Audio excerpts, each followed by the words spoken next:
Miami Heat Nation, what is going on? So, in today's video, we got tons of NBA news that involves the Miami Heat, and this can really impact the future of the Miami Heat, good and bad.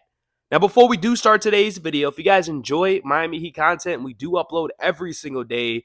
Our goal this year is to upload for 365 days, and I couldn't do it without you guys. I just want to say I appreciate y'all. I love y'all. Continue to keep liking, sharing, subscribing. And let's get back in today's video. So Shams came out today and talked about Giannis. And he pretty much says multiple teams are waiting right now to see what Giannis decides to do with the Milwaukee Bucks. Now, the reason why this is a conversation is because Giannis doesn't know what he's doing with the Milwaukee Bucks. He doesn't know what's going to happen in the future, right? He says, Shams goes, pretty much there's nothing set in stone. He could ask for a trade. He could stay there. And so obviously with all the big name free agents that was going to be heading to be a free agent in 2026, like Luka or De'Aaron Fox, now teams are solely focused on Giannis. Now Giannis can be like, you know what? I'm staying in Milwaukee. He never came out and really said that. He said he's just evaluating what's going on. So the reason why it's been linked to the Miami Heat is because the Miami Heat have a plan for 2026, 2027 to save a lot of cap space, will free up the cap books, and go after a star player. But with players like Luka and Fox already being gone, like I said, now leaves up to Giannis. Now, do I think the chances are very, very slim for us to land Giannis? 100%. But this is another player that we could possibly go after. And honestly, we need a player like this. We need a franchise guy because I understand we got Norman Powell. I understand we got Tyler and Bam. But if Norman Powell does not get extended, we're going back to step one. And that's just going to be running it back with Tyler and Bam. Also, ESPN's NBA All-In tears, and this is pretty much says Miami Heat fall into two timeline tears. Cap flexibility is clearly the plan for two LA teams plus Miami, and which have been careful in handing out long-term contracts.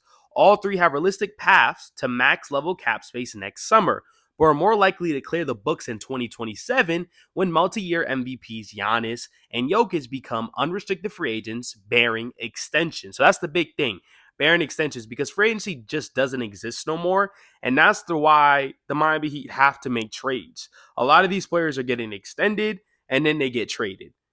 And so when people say, oh, let's clear up all the cap space for this and that, have you watched the last couple of years of free agency? What player have you seen get signed to a max extension from, him leaving his previous team to join another team? You just don't really see that often.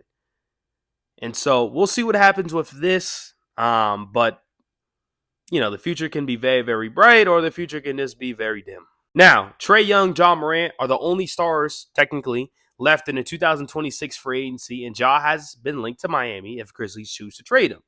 They're the only realistic options if Miami wants a star. Every other option is gone, which is kind of true, right?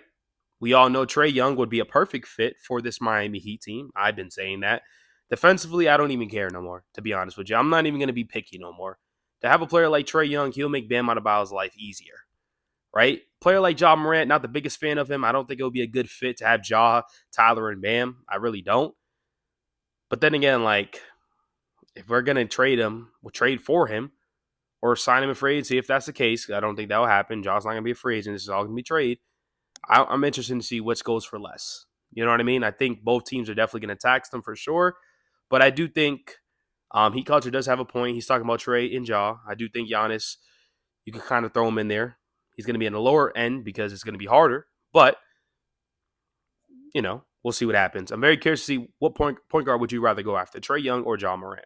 Now, with De'Aaron Fox, getting signed to a massive mega extension, and, I talked about this a few days ago. Obviously, we can't go after him now, but I was not paying him this much money. So I'm actually not too mad that they did sign him.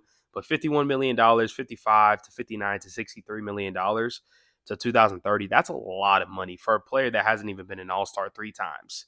You know what I mean? To a player that hasn't really been to the postseason as much. So a player that hasn't played his best basketball in the postseason. So, San Antonio Spurs feel like, he's a long-term piece and they want to go out there and compete with De'Aaron Fox and Wemby and stuff like that. Go ahead.